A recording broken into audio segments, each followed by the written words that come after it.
This video is the first in a four-part series on how to search the Gale databases. There is a separate video that shows you how to get to these databases.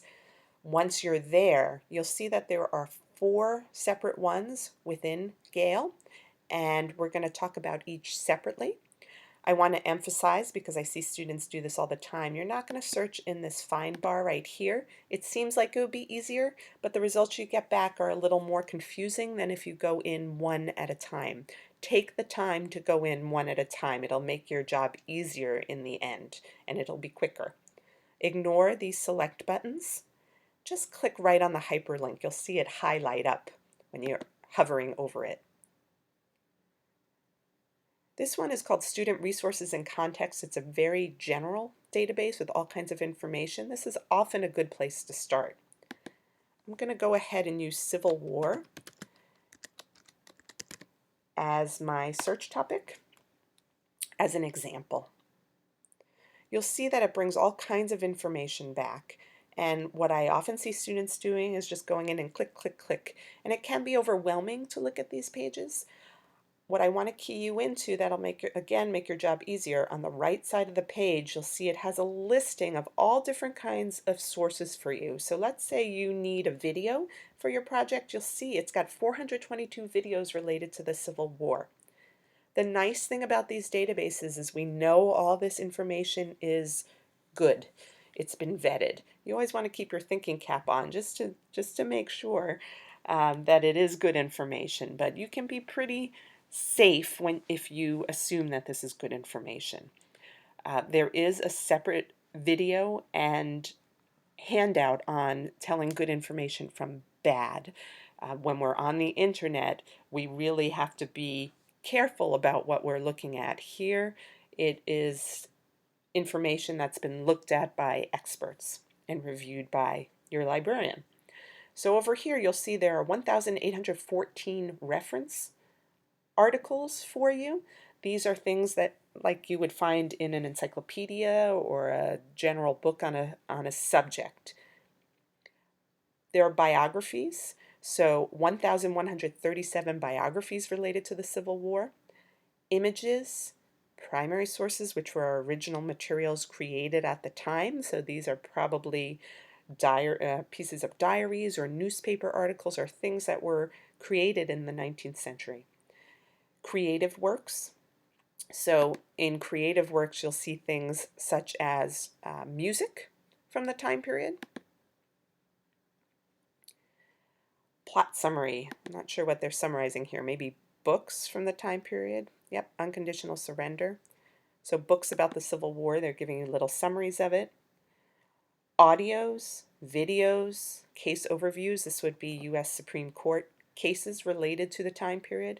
30,000 news articles, 14,000 magazines, academic journals, which are higher end scholarly journals, critical essays evaluating the time, and it even links you out to good websites. There's a lot of information here. So if you are looking for a particular aspect of the Civil War, it's a good idea maybe to narrow it down a little bit. But let's take a quick look at some of this information. So we're going to start with reference. It's going to give you a list of a few of the sites that are available here, but if you click on reference, it's going to show you all 1,814 articles there, and you can just click right through. Let's click on the Civil War. You're going to click on the colored on top. You can listen to this, and there are other ways to access it. And we have a separate video called Adaptive Technologies that shows you how these can be accessed. The words that you searched appear highlighted. So here's Civil War. So sometimes you can just jump down and take a look. You don't need to read the whole article necessarily. It links you to different sites for more information. And the citation that you need, if I scroll all the way to the bottom, it provides you the citation here. So this is what you would need for your paper. So you can see that it in many ways can be much easier to use this and to go out onto the internet because all the information is right here. I'm just going to search one more category to give you an idea, um, or to take a look at one more category. So we had reference, we had biographies. I'm going to take a look at those primary sources. What's that all about?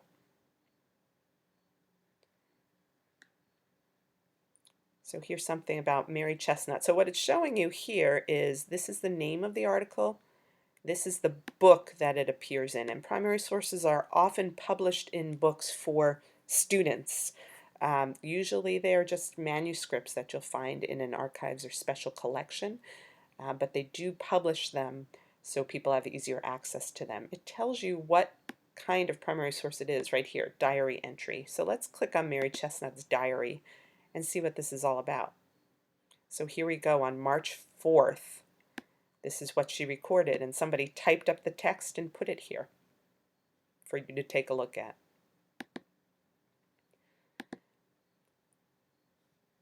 I saw some images down here. Those are kind of fun too. And if you're doing a poster, you might be able to access all your images here. When we go on the internet and access images, sometimes they're not attributed properly. We don't really know where they come from all the time. And the subject might be listed improperly. It might not be the person or the thing that the internet says it is. We have to be very careful. But on here, we know that this is accurate. So that's just a basic introduction to student resources and context. It's pretty easy to use once you get used to it, and I encourage you to go in and take a look. You can even do a sample search just to see what's available, just like I did. It's a great way to learn about databases. And if you have any questions, contact me, Mrs. Mannon, in the library.